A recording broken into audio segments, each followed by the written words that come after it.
ఒక్కసారైనా అనాలి బ్రహ్మముహూర్తంలో. ఎలా? మానసికంగా అనుకోవాలి. నోటిలో నాలుక కదపకుండా నీవు మాట్లాడాలి, నామస్మరణ చేయాలి. నాలుక కదలకుండా నామస్మరణ చేస్తే నీ మనసు నిలకడగా ఉంటుంది. కాబట్టి చిత్రం ఏమిటంటే ధర్మరాజు గారికి జ్ఞాపకం ఉంది, అది సంక్లిష్ట స్థితి. ఆయన అప్పటి వరకు ఉన్నటువంటి అతడు క్షణకాలంలో ఏమైపోతాడో తెలియదు.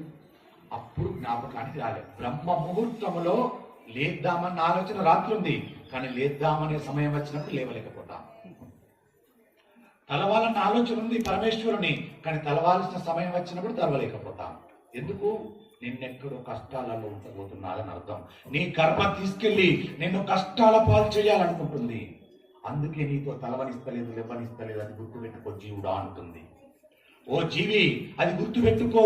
నిన్ను లేవద్దు అంటుందంటే 4 గంటలకు నిన్నేదో కర్మఫలంలో ఇరికించేస్తుంది. నీకు పుణ్యాన్ని దూరం చేయాలనుకుంటుంది.